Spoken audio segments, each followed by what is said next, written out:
In 1939, a young American from Los Angeles traveled to Mexico City. Alex Buckman had been asked to install a new security system to the house of an aging political exile.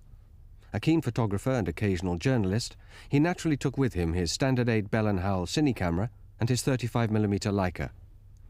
During his stay, Buckman produced the last filmed record of Trotsky, including the only color footage ever taken of him. In May 1940, an unsuccessful attempt was made on Trotsky's life, some 200 bullets ripping through the family home in the Avenida Vienna. 3 months later, on August the 20th, a Stalinist agent, Ramon Mercador, completed the job, crashing an ice pick into his victim's skull. Here is the man who, at the height of his power, led the Soviet people in revolution, through civil war and in debate. How ironic, then, to find that the only color footage portrays him in peasant's clothing, politically impotent, a stranger in a strange land. But of all Stalin's victims, only Leon Trotsky remains an outcast. Compared with other political leaders this century, we have relatively few images of Trotsky at the height of his power, though their number increases daily. And yet, he played a central role in the organization of the 1917 revolution. Along with Lenin, he was identified by the people as co-leader of the insurrection. It's even said that some confused Lenin and Trotsky to such an extent that they were considered one and the same person. Ironically, it was a low-profile comrade from Georgia who credited Trotsky with the successes of October. The entire labor of practical organization of the insurrection was placed under the immediate direction of Comrade Trotsky. It can be stated with certainty that the party owes the rapid coming over of the garrison, above all, and essentially, to Comrade Trotsky.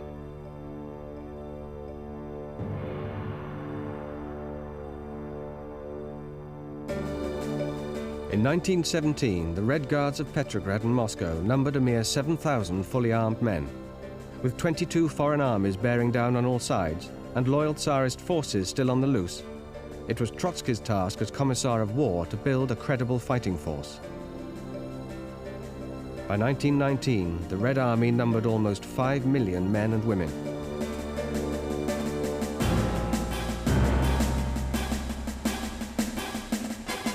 Trotsky became a familiar sight, traveling to all fronts in his mobile headquarters.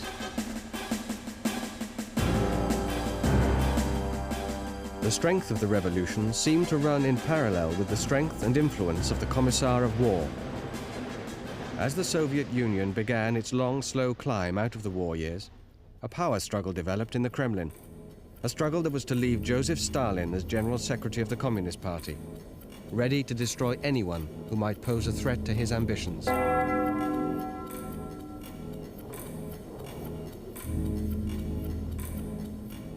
Whilst Lenin lay dying, Stalin slowly but surely instated loyal men in key party positions. Trotsky became isolated and distracted by politically irrelevant duties. Lenin's last testament was the final warning. Trotsky is the most able man in the Central Committee. Stalin is too rude. He has unlimited authority. Remove Stalin from position of General Secretary. But these warnings were suppressed by Stalin, and for the sake of party unity, and to allay fears concerning his own ambitions, Trotsky remained silent. Stalin's victory was sealed in these few months. With the assassination of Leon Trotsky, Stalin finally exorcised the spirit that had plagued his rise to power for 20 years. It was not only Trotsky's articulate and persuasive arguments that undermined Stalin's dictatorship, it was as much Trotsky as a figurehead for the voices of opposition and dissent. Stalin knew that Trotsky's role in the October Revolution had been decisive. If he were ever to feel secure, Stalin had to remove the figure who, along with Lenin, represented the original Bolshevik spirit and embodied its ideals.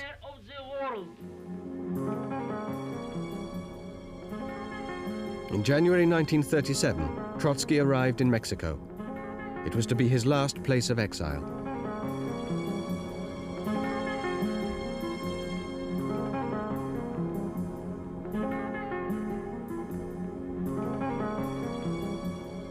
All the anti-Stalinist forces had been wiped out. Trotskyism, Zinovievism, and Bukharinism, all drowned in blood, had, like some Atlantis, vanished from all political horizons. And he himself was now the sole survivor of Atlantis.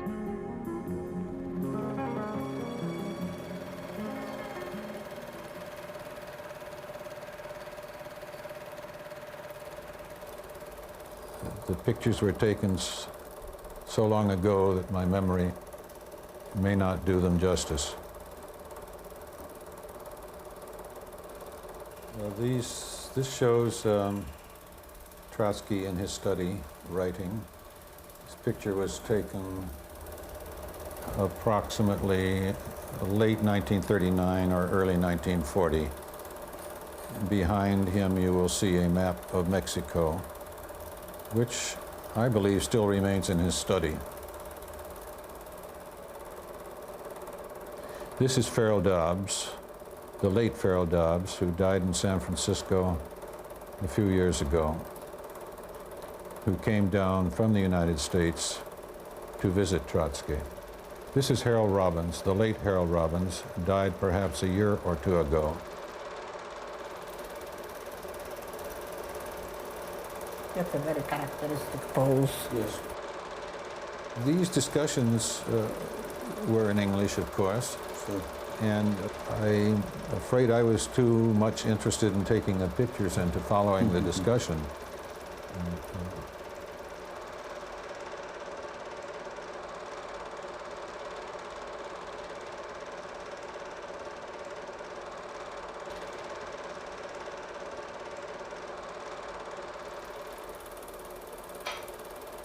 And this is typical buying a newspaper while on the run. Trotsky at the picnic site, I believe. The picnics were great events because they relieved the monotony of being behind closed doors all the time. These are, again, visitors from the United States.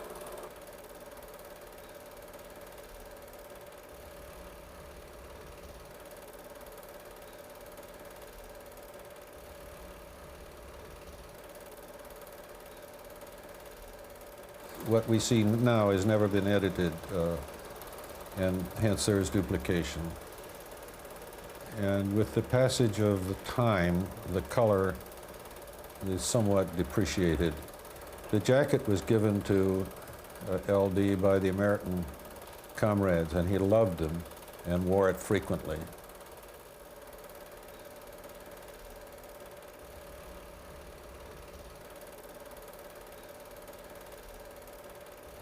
All of these films were 39 and 40, late 39 up through March of 1940.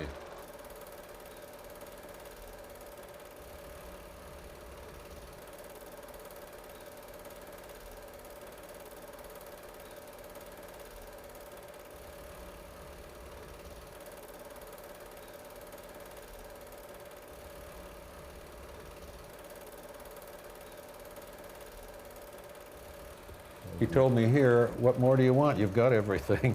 This is going back to a picnic. I'm not sure whether it's the same place or not. We have to watch for one interesting sequence here. I'll try to catch it. It shows the old man using the motion picture camera, taking a picture of Natalia. And on the film itself, you'll see the picture that he took of Natalia, and it's interesting because she looks a little bit embarrassed because he was taking it. That's it. That picture, I think, was taken by LD.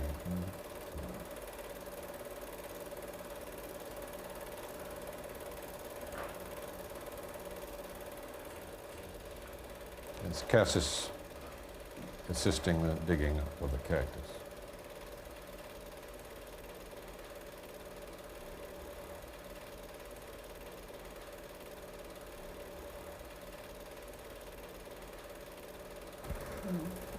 I should add, perhaps, that the old man was more vigorous than all of us there. He drove us nuts. He was so busy. He never gave up on finding a new one, a new specimen or something. And we were tired at the end of these picnics.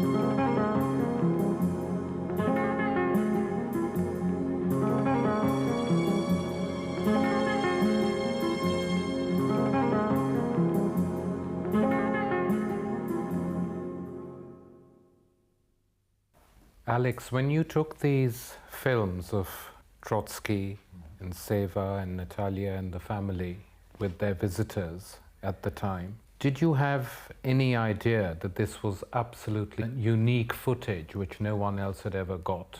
Well, I realized it was an opportunity, a historical opportunity, and yet I never knew that they would assume this importance, because I felt these were taken with a little amateur camera, that they would never be of projection quality. So I took them primarily for myself.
I also feel that, at least I've learned, Marx set no timetable.